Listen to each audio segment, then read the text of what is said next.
The spaceship fell from the night sky like a burning star, leaving a trail of fire across the darkness. The crash shook the ground of the alien world, Zelnar.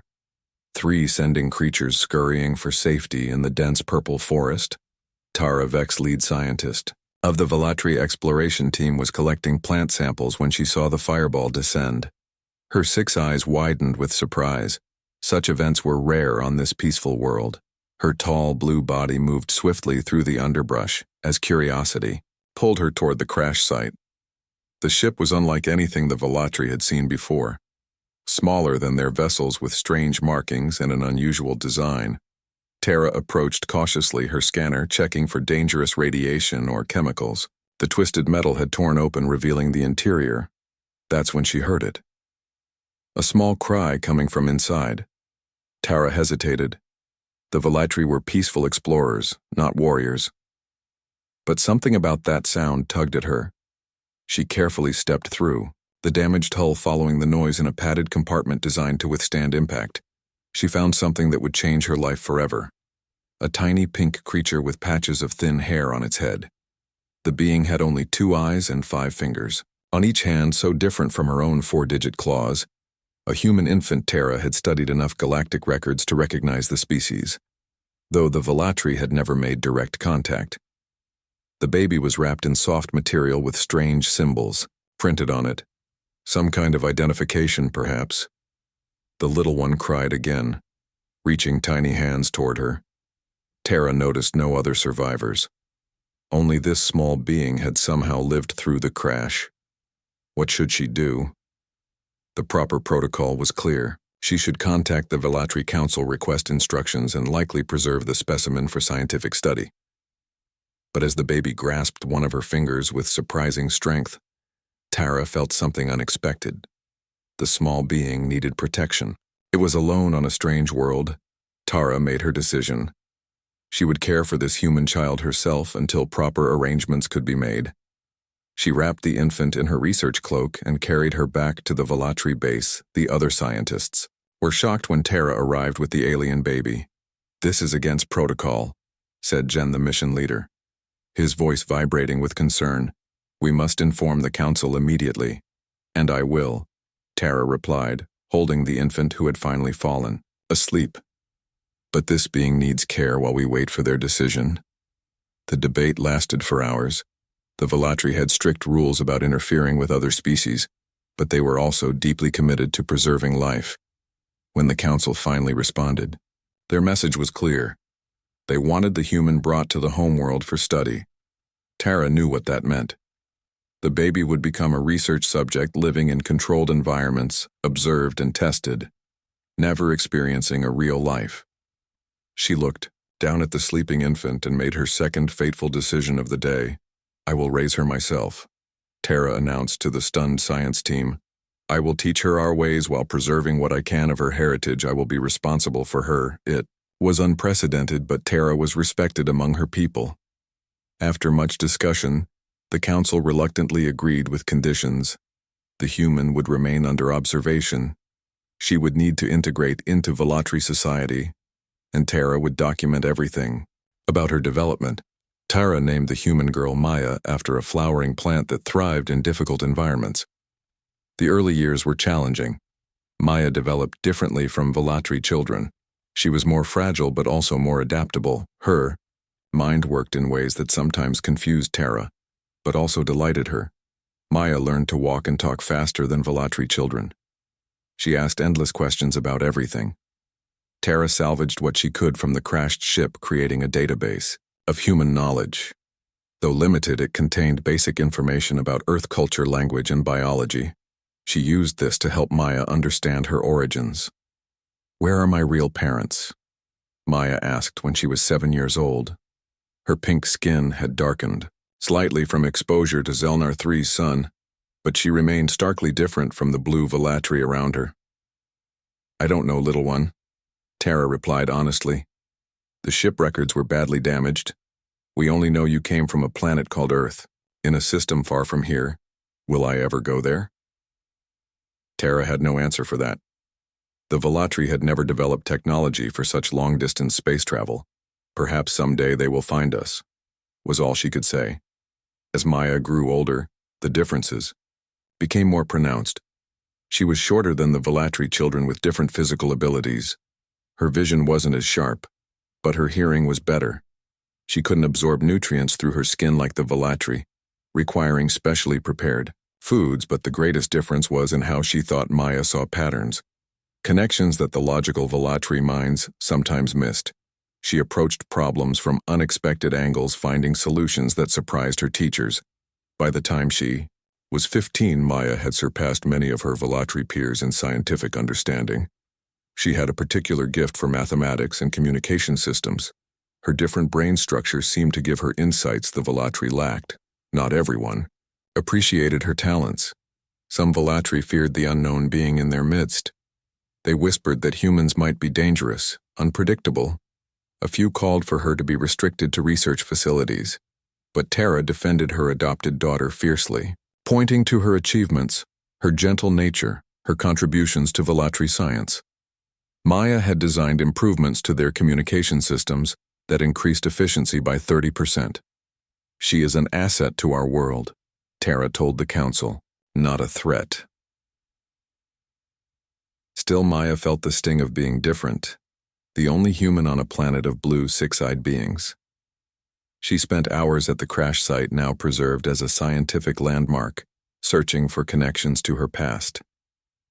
Sometimes she would sit inside the ruined hull, imagining the people who had built it, wondering if there were others like her somewhere among the stars. When Maya turned 20, she was granted permission to study the ship wreckage officially. The Velatri Council had kept the crash site under restriction, allowing only authorized scientists to examine it. But Maya's persistent requests and her proven technical abilities finally convinced them. Remember, you must document everything, Jen told her, now an elder on the council. No removing artifacts without approval. Maya nodded, though excitement made it hard to focus. She had visited the crash site many times, but never with permission to actually touch the technology. Her dream was to restore power to the ship's computer.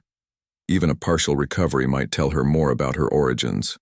For weeks, she worked meticulously, cleaning connections, replacing damaged components with Velatri equivalents. Her human fingers, smaller and more nimble than Velatri hands, proved perfect for the delicate work. Then one evening, as the twin moons of Zelnar 3 rose in the sky, something happened. A section of the control panel flickered with light. It worked, Maya whispered, hardly daring to breathe. She carefully connected her datapad to the ship system. The interface was challenging, requiring her to create several adapters. But eventually, data began flowing. Most files were corrupted beyond recovery. The crash had damaged the memory cores, but some information remained intact.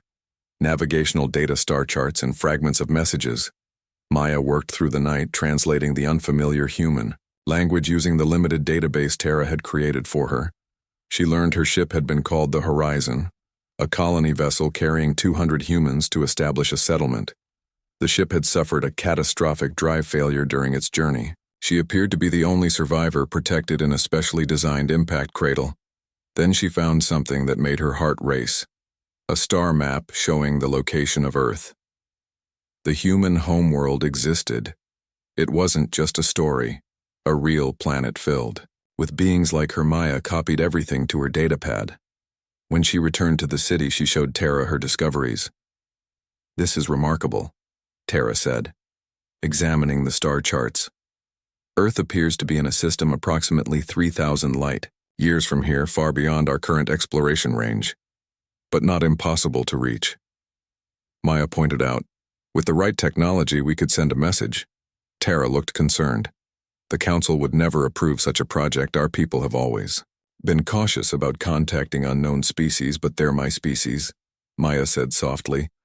"Don't I have a right to know if there are others?" Before Tara could answer, the emergency alerts began sounding throughout the city, a sound rarely heard in the peaceful Velatri society. Maya's datapad lit up with messages. All scientists were being summoned to the central observatory. The Velatri astronomers had detected something approaching their system. Multiple objects moving at high speed. When they arrived, the observatory was filled with concerned Velatri. The chief astronomer Lona was displaying images on the main screen. "We detected these vessels 3 days ago," she explained, pointing to blurry shapes. "They do not match any known Velatri design. Their trajectory indicates deliberate movement toward our planet. They will arrive in approximately 6 days. Have they responded to communication attempts?" someone asked. "We have sent standard greeting protocols on all frequencies." No response. Maya studied the images. Something about the ship design seemed familiar. Not human, but something she had seen in the ship records. She requested access to the observatory's main system and began comparing the approaching vessels to fragmented data from the horizon. "I found something," she announced after several minutes. "The horizon's records contain warnings about a species called the Drex. Theres. Not much information, but they were flagged as extremely dangerous." The room fell silent. "These vessels match the partial images in the database," Maya continued. "The horizon was programmed to avoid Drex territory at all costs." Elder Zhen stepped forward. "What else do the records say about these Drex?" "Very little. The data is damaged. But there are fragments suggesting they are expansionist resource hunters. They take what they need from worlds they encounter." The implications were clear. The peaceful Velatri had few defenses. Their technology focused on science, exploration, and sustainability, not warfare. They had no military, no weapons capable of repelling an invasion. The council convened an emergency session. Maya was invited to attend an unprecedented honor for a non-Velatri. She shared everything she had learned about the Drex, though. It was frustratingly incomplete. "We should evacuate." One council member suggested, "Move our people to the outer colonies." "There isn't time," another countered, "and the colonies lack infrastructure for our entire population." Maya listened to the debate, frustration growing. They were approaching this problem like Velatri, logical, methodical, but too slow. The Drex would arrive before any consensus was reached. She thought differently. Her human mind jumped to possibilities the Velatri might not consider. "What about the planetary defense grid?" she suggested. The room went quiet again. The defense grid was ancient technology from a more turbulent time in Velatri history. It had been maintained as a historical relic, but never activated in modern times. It was designed to deflect meteors and space debris, Elder Jen explained. "Not to repel advanced vessels, but it could be modified," Maya insisted. "The principles are sound. I studied the system during my engineering training. It's not so different from the shield technology mentioned in the Horizon database." Tara spoke up, supporting her. "Maya has demonstrated exceptional insight with integrated systems. Her proposal deserves consideration." After much debate, the council authorized Maya to examine the defense grid. With a team of Velatri engineers, she spent the next 3 days analyzing the ancient technology. The system was impressive despite its age. A network of energy projectors designed to create a protective field around the planet. The problem was power and targeting. The grid had never been designed to stop intelligent attackers who could find weaknesses. Maya worked around the clock making modifications. The approaching Drex vessels provided some advantages. She could analyze their energy signatures, developing countermeasures tailored to their specific technology. On the 5th day, as the Drex entered the outer system, Maya made a breakthrough while studying the fragments of Drex communication signals intercepted by Velatri sensors. She noticed something startling. Patterns in the Drex language were surprisingly similar to sections of human code from the Horizon. "It's like they studied human technology," she told Tara, "or humans studied theirs. There are connections. I don't understand, but I can use this." Using this insight, Maya created a virus of sorts, a signal that would interfere with Drex systems by exploiting the similarities to human technology. The Velatri Council remained skeptical, but with the Drex now visible in the sky as bright points of light, they had few options. They gave Maya authorization to implement her modifications. As the Drex fleet entered orbit, Maya activated the defense grid. A shimmering field of energy surrounded the planet, but this was only the first step of her plan. Next, she transmitted her specialized signal. The effect was immediate. The Drex vessels faltered, their formation breaking. Several smaller ships drifted off course as if their navigation systems had failed. "It's working," Maya exclaimed, watching the sensor displays. "Their systems are vulnerable to the human code patterns." But the victory was short-lived. The larger Drex ships quickly adapted, beginning to penetrate the defense grid at multiple points. Soon, they would break through. Maya had one final strategy. She reconfigured the defense grid to concentrate all its energy on the largest Drex vessel, the apparent command ship. The protective shield over the rest of the planet weakened, but the focused beam struck the Drex flagship with unexpected power. The massive ship exploded in a brilliant flash. The remaining Drex vessels immediately retreated, withdrawing to the edge of the system. The Velatri celebration was tempered by caution. They had survived the first encounter, but the Drex had only withdrawn, not departed. The threat remained. Maya knew this was only the beginning. The Drex would return, better prepared.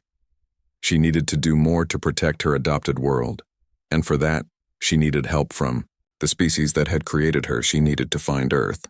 The Velatri Council chamber had never been so crowded. Elders, scientists, and civic leaders all gathered to hear Maya's proposal. 3 days had passed since the Drex retreat. The atmosphere remained tense, with orbital sensors constantly scanning. For their return, Maya stood before them, a solitary human among the tall blue Velatri. She had spent every waking hour preparing for this moment. "The Drex will return," she began, "and they will be stronger. Our defense was unexpected, but temporary. We need allies. The outer colonies have pledged support." Elder Zhen noted, "They will send what resources they can." Maya shook her head. "It won't be enough.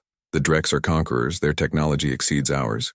We need help from a civilization that has faced them before." She activated a holographic display showing the star map from the horizon. "I believe humans have encountered the Drex. The similarities in their code structures suggest this Earth might have developed defenses we haven't considered." Murmurs filled the chamber.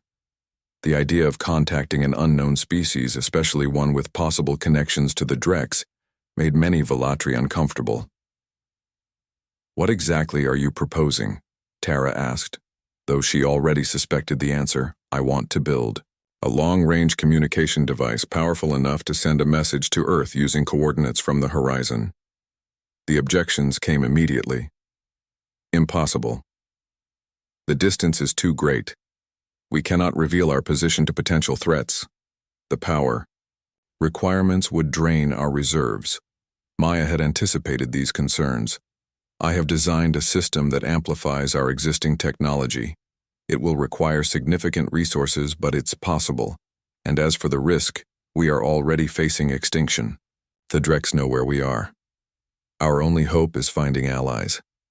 The debate lasted for hours.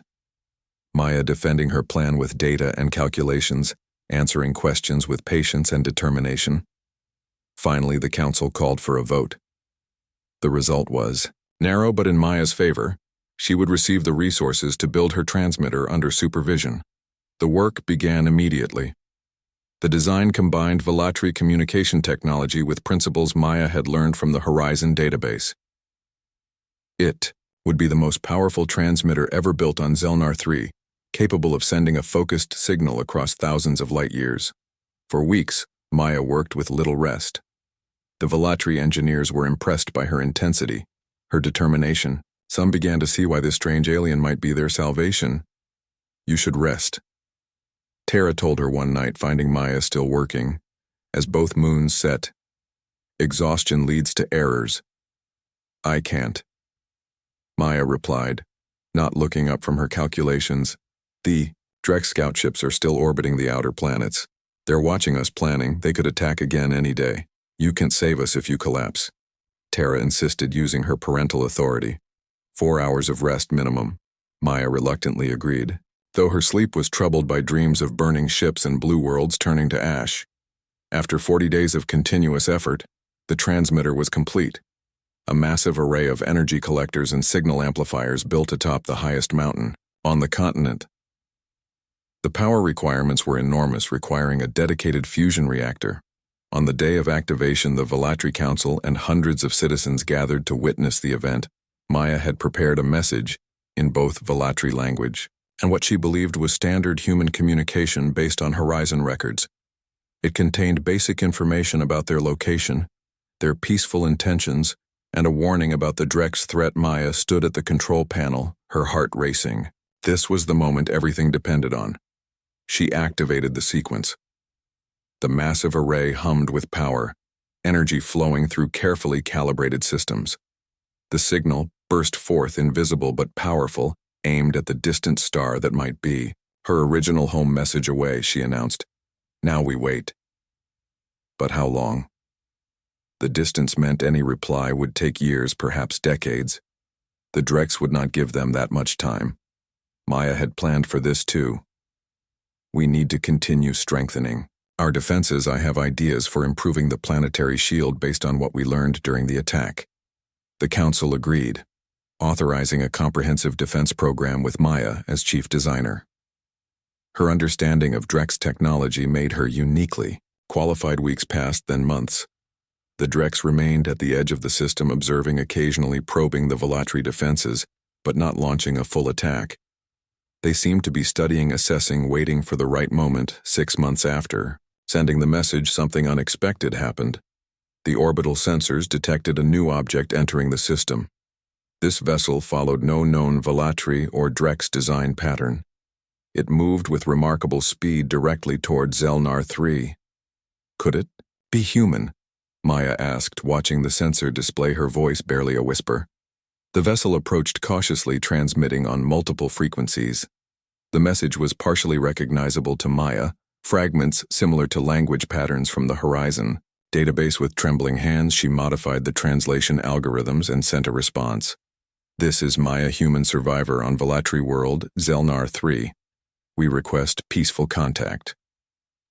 The reply came quickly. Maya, this is Captain Samantha Rivera, Earth, Alliance vessel Pathfinder. We received your transmission. Stand by for approach. The news spread across the planet. A human ship had come. The transmitter had worked far better than anyone had hoped. The signal had been received by an outpost at the edge of human territory and relayed to Earth Command. The Council hurriedly prepared for first contact, Maya working as translator and cultural guide. She found herself in the strange position of representing both sides, neither fully Velatri nor fully human. She bridged the gap between worlds. The Earth vessel entered orbit, requesting permission to send a shuttle to the surface. The Council designated a landing area near the capital city. Maya waited there with Terra and key Council members, her emotions chaotic: excitement, fear, uncertainty. This was the moment she had dreamed of, yet now it felt overwhelming. The shuttle descended smoothly, settling on the landing pad with barely a sound. Its design was elegant, efficient, nothing like the crashed Horizon. The hatch opened and humans emerged. Maya stared, unable to speak. For the first time in her memory, she saw beings like herself. Different colors and sizes, yes, but unmistakably human. They walked on 2 legs, had 2 eyes, and 5-fingered hands. Their faces showed expressions she instinctively understood. A woman stepped forward, taller than Maya, with dark skin and black hair pulled back. She wore a uniform with insignia Maya didn't recognize. I am Captain Samantha Rivera, Earth Alliance. My crew and I come in peace. Maya stepped forward. I am Maya. This is my mother, Tara, Vex, and Elder Jen of the Velatri Council. Captain Rivera looked at Maya with wonder. You truly are human, yet you speak their language perfectly. How long have you been here? All my life. 21 years. The Velatri found me as an infant in a crashed ship. They raised me as their own. The human delegation was welcomed into the city, Maya serving as guide and translator. The visitors were clearly fascinated by Velatri culture, asking endless questions, examining technology and architecture with keen interest. In private discussions, Captain Rivera explained more about the human civilization. The Earth Alliance consisted of Earth and 12 colony worlds, spanning multiple star systems. They had indeed encountered the Drex before. The Drex have been expanding through this sector for decades, Rivera explained. They strip planets of resources, enslave populations when useful, destroy them when not. We've fought 3 major conflicts with them. Can they be defeated? Elder Jen asked. With the right technology, yes. We've developed effective countermeasures, but they adapt quickly. The battle is never truly over. Maya felt a strange mix of emotions. Humans had confirmed her worst fears about the Drex, but they also offered hope of resistance. The ship you found me in, Maya asked, the Horizon. What happened to it? Captain Rivera looked solemn. The Horizon was one of our early colony ships. It disappeared 21 years ago. We presumed it lost with all hands. The colony it was meant to establish was eventually founded by another vessel. They named a memorial park after the lost ship. And my parents, we would need to check the passenger. Records. That information is in our main database, I promise we'll find out. The discussions continued for days, the humans offering technology and defense knowledge in exchange for cultural exchange and resource rights. The Velatri, cautious but recognizing the value of an alliance, particularly against the Drex threat for Maya. The arrival of humans raised profound questions about her identity and future. For the first time, she had a choice to remain with the Velatri who had raised her or join her, biological species, and learn about the world she came from. Captain Rivera made an offer. We have room aboard the Pathfinder. Maya, you could return with us to Earth Alliance territory, learn about your heritage, meet others like yourself, perhaps even find your family. It was the opportunity she had dreamed of, yet the thought of leaving Terra and the only home she'd ever known filled her with sadness. I need time to consider, she replied. That night she sat with Terra under the twin moons. You should go, Terra said, surprising Maya. This is what you've wanted since you were old enough to understand your difference. But you're my family. This is my home. Terra took Maya's small hand in her larger blue one. I will always be your mother wherever you are, but you have a chance to know your people, to understand the part of yourself that I've never been able to help you with. The Earth Alliance vessel Pathfinder was a marvel of technology, unlike anything the Velatri had developed. Its engines used principles Maya had never encountered. Its computer systems responded to voice commands and could process information at speeds that seemed magical. Captain Rivera gave Maya quarters near the bridge, explaining that her unique perspective would be valuable during their journey. Her knowledge of both Drex and Velatri technology might help Alliance engineers develop better defenses. Maya spent her first days aboard exploring the ship, meeting the crew and adjusting to life among humans. It was strange to see faces that resembled her own everywhere, to be surrounded by beings with 5 fingers and 2 eyes. She found herself studying their expressions, their gestures, learning the subtle language of human interaction. The ship's doctor, a woman named Kelly Martinez, conducted a thorough examination. Remarkable, she commented, reviewing the results. You're completely human physically, but your neural patterns show interesting adaptations, probably from growing up in a different environment. Your brain processes information differently from standard human patterns. Is that bad? Maya asked. Not at all. It's fascinating. Your mind has created unique pathways, possibly giving you insights others might miss. I'd like to run more tests if you're willing. Maya agreed, curious about herself. The Velatri had studied her, of course, but always as an alien specimen. Now she was being examined as a human, a member of her own species. Captain Rivera kept her promise, searching the Alliance database for information about the Horizon and its passengers. After a week, she called Maya to her office. I found them, she said quietly, activating a display. Alan and Liana Wright. They were colonists, engineers assigned to help establish infrastructure on the New World. You were their only child. Maya stared at the images, 2 humans smiling at the camera, their features somewhat similar to her own. The woman had the same color eyes. Are they? Rivera nodded. I'm sorry. They were listed among the presumed lost when the Horizon disappeared. No other family members are noted in the records. Maya felt a complex emotion, a loss for people she had never known yet who had given her life. It was strange to mourn strangers who were also part of her. They volunteered for the colony mission. Rivera continued. They were idealists, wanting to help build a new world for humanity. Their engineering work was highly regarded. Engineering? Maya smiled slightly. I suppose that explains some things.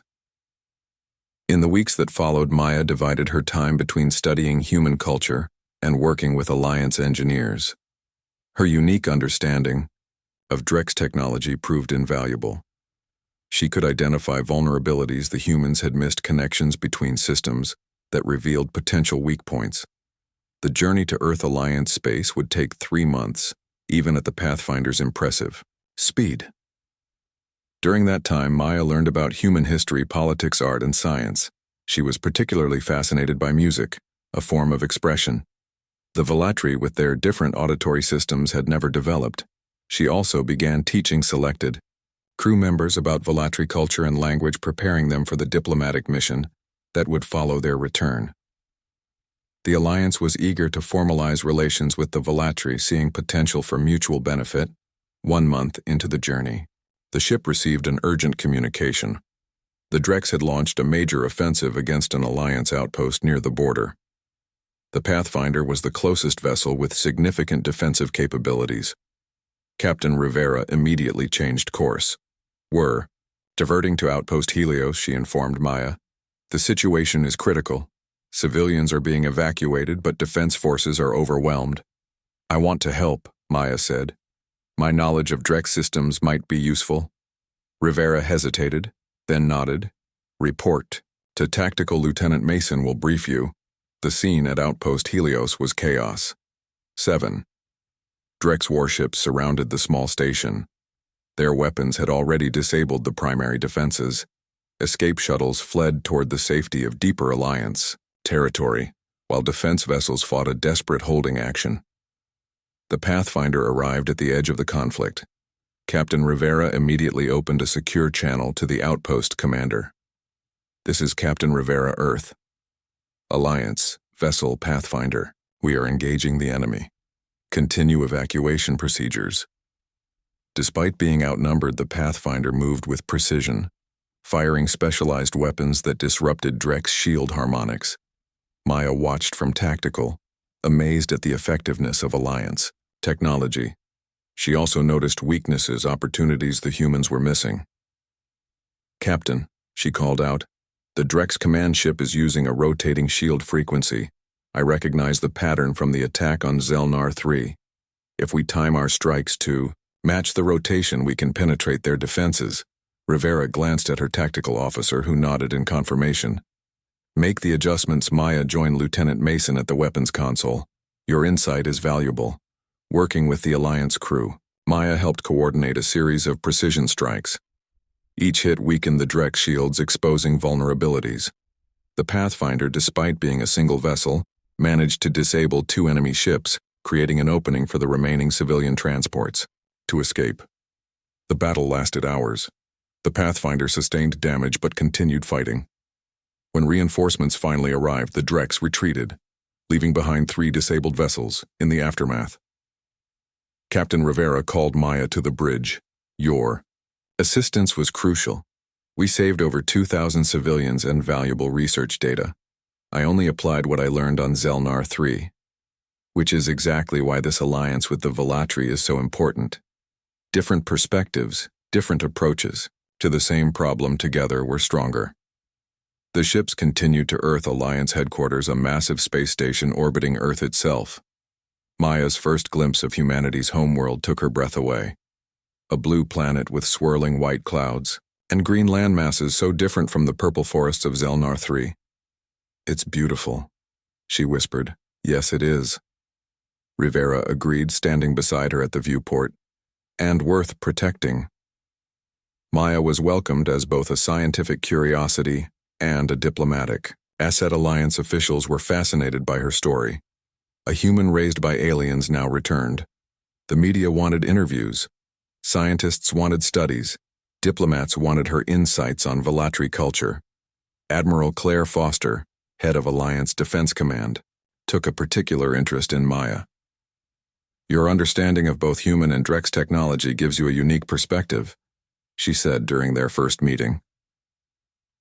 "The battle at Helios demonstrated that most of our engineers think in human patterns. The Drex think differently. You bridge that gap." Maya was assigned to a special research division tasked with developing new defenses against Drex weapons. She worked alongside brilliant human scientists, learning their methods while sharing her own insights. For the first time, she began to feel truly valuable, not just as a curiosity, but as a contributor. 3 months passed. Maya adapting to human society while continuing her work with the Defense Division. Then news arrived that changed everything. The Drex had launched a major offensive against Zelnar. Maya's heart froze when she heard the report. The details were sparse, communication limited, but it was clear the attack was massive, more significant than the previous encounter. She immediately requested a meeting with Admiral Foster. "I need to return to Zelnar 3, she said without preamble. "They need our help." "The situation is concerning," Foster agreed, "but we can't send a fleet into unaligned territory without proper authorization. The diplomatic process." "There isn't time," Maya interrupted, forgetting protocol in her urgency. "The Velatri aren't warriors. The defenses we developed won't hold against a full Drex assault. They need Alliance technology, and they need me." Foster studied her for a long moment. "Your loyalty to your adoptive people is commendable, but what you're asking would require approval from the Alliance Council. That takes time." "Then let me go as an individual, not as an Alliance representative. I can take what I've learned, implement improvements to their defense grid. Alone against a Drex fleet, I have to try. They raised me, protected me when I had no one. They are my family too." Foster seemed to make a decision. "I can't officially dispatch a military vessel to intervene. However, Captain Rivera has requested permission to return to Velatri space to continue diplomatic discussions. That request has been approved. The Pathfinder will depart tomorrow with a full complement of scientific personnel and technical advisors." Maya understood the subtle message. Foster couldn't officially send military aid, but would look the other way if the diplomatic mission happened to bring defensive technology. "Thank you, Admiral. I never had this conversation, Lieutenant Wright," Foster said, using the Alliance rank and family name Maya had recently accepted. "And Maya, the Pathfinder, will have some experimental defensive systems installed for testing purposes. Captain Rivera has full discretion regarding their use." The next day, Maya boarded the Pathfinder alongside a team of Alliance scientists, engineers, and diplomatic personnel. The ship had been hastily loaded with equipment and supplies, ostensibly for research and cultural exchange. "Captain." Rivera greeted her with a knowing look. "Ready to continue our diplomatic mission, Lieutenant Wright?" "Yes, Captain," Maya replied. "Very ready." The Pathfinder emerged from its final jump point at the edge of the Zelnar system sensors, immediately scanning for Drex activity. What they found confirmed their worst fears. A fleet of 17 Drex warships surrounded the planet, their energy signatures indicating weapons fire. "Tactical assessment," Captain Rivera demanded. "Drex forces have established orbital superiority," Lieutenant Mason reported. "The Velatri defense grid is active but weakening. Multiple ground incursions detected. The largest Velatri cities are under shield protection, but those shields are failing. Life signs still strong. The Drex appear to be focusing on infrastructure, not population centers. They want the planet intact." Maya felt sick but forced herself to focus. The Velatri would have evacuated civilians to underground shelters. Their cities are built with ancient tunnel systems beneath them. "Can we communicate with the surface?" "Drex are jamming standard frequencies," the communications officer reported. "But there's a gap in their coverage near the southern pole. Try there," Maya suggested. "The Velatri maintain a research station in that region." The communications officer worked her console. "I have something faint. A Velatri emergency beacon. Put it through." The message was fragmented, distorted by interference. But Maya recognized words in the Velatri language. "They're alive," she translated. "The main defense center is holding in the capital city. Elder Jen is coordinating resistance. The Drexo have landed ground forces but haven't breached the central shelters." "And Terra?" Rivera asked gently. Maya listened more closely, then shook her head. "No mention, but the message is incomplete." Rivera turned to her tactical officer. "Options, the Drex outnumber us significantly, Captain. Even with our advanced systems, we can't engage the entire fleet. We don't need to defeat them." Maya said, an idea forming. "We just need to break their jamming grid long enough to transmit Alliance defense protocols. To the surface, the Velatri can integrate them into their remaining systems." Rivera considered this. A targeted strike against their communication vessels could work, but well be detected immediately. "Not if we use this." Maya activated a display, showing schematics for one of the experimental systems she'd been working on. "It's a modified stealth field based on Velatri energy dispersion technology combined with Alliance phasing. We can approach undetected, get close enough to take out their primary jamming vessel, then transmit before they can respond." The captain studied the proposal. Risky but possible engineering. Prepare the stealth system. Tactical plot and approach vector to their command and control vessel. Let's move.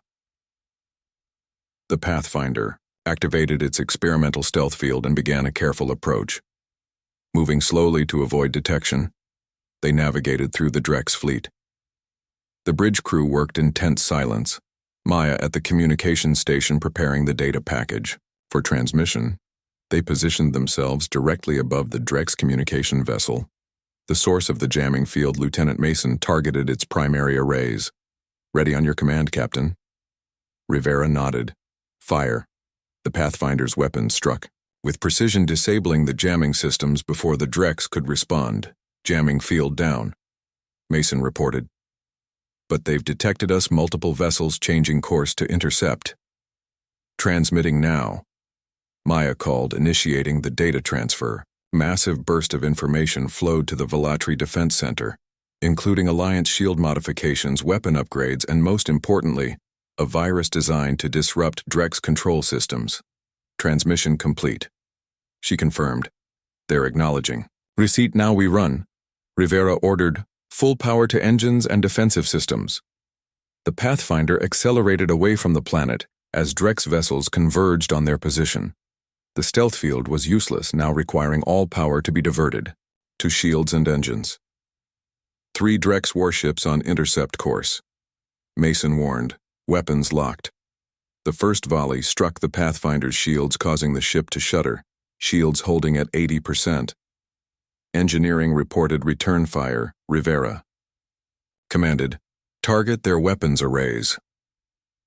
The battle was fierce, the Pathfinder maneuvering to avoid the worst of the Drex attacks while striking back with precision. Despite being outnumbered, the Alliance vessel's superior technology kept them in the fight. Then something unexpected happened. The Velatri defense grid surged with new power. Beams of energy lanced up from the planet, striking Drex vessels in orbit. The Alliance protocols had been successfully integrated. "The Velatri defense grid is targeting Drex ships using our recognition algorithms," Mason reported with surprise. "They're creating a corridor for us." "Take it," Rivera ordered. "Full speed toward the planet." The Pathfinder dove toward Zelnar 3 as the Velatri defenses provided. Cover the ship sustained damage but managed to break through the Drex blockade, entering the planet's atmosphere. "Take us to the capital," Maya requested. "The main defense center." They flew low over the purple forests, now scarred by Drex weapons. Maya barely recognized the landscape. The beautiful crystal spires of the Velatri city were damaged, many collapsed. The defense center, a massive underground facility, remained intact, protected by shields that now glowed with the distinctive blue-green pattern of Alliance technology. The Pathfinder landed on a designated pad, Alliance security personnel deploying immediately to secure the area. Maya was the first to exit the ship, scanning desperately for familiar faces. A group of Velatri emerged. From the defense center, Elder Jen among them, his tall blue form showed signs of injury, but he moved with purpose. "Maya," He called, "You have returned and brought help."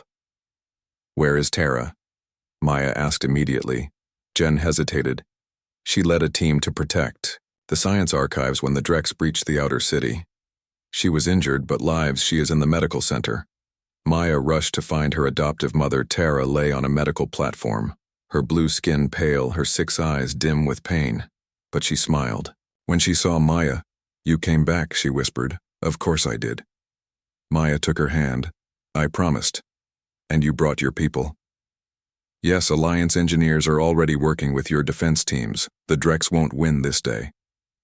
Above them, the battle continued, the Drex pressing their attack despite the enhanced Velatri defenses. More Alliance vessels had arrived, responding to the Pathfinder's distress call. The combined forces fought to push back the invasion. Maya divided her time between the medical center and the defense coordination room. Using her knowledge of both technologies to help integrate systems, Alliance engineers worked alongside Velatri scientists, creating hybrid weapons and shields more effective than either could have developed alone. 3 days later, the tide turned. The Drex fleet, decimated by the combined Alliance Velatri defenses, finally retreated, their remaining vessels jumping to safety, but everyone knew they would return. Stronger, more adapted. In the aftermath, representatives from both civilizations met in the partially restored Velatri Council chamber. Captain Rivera and Admiral Foster, who had arrived with the Alliance reinforcements, sat alongside Elder Jen and the Velatri leadership Maya, serving as both translator and advisor. "This attack has demonstrated what we've long suspected," Admiral Foster stated. "The Drex are expanding their territory aggressively. If we don't stand together, they will continue to threaten both our peoples." "We are not warriors." Elder Jen replied, "Our civilization has focused on science and exploration for generations, and that knowledge is valuable," Foster assured him. "Your scientific understanding combined with our defense technology creates possibilities neither of us could achieve alone."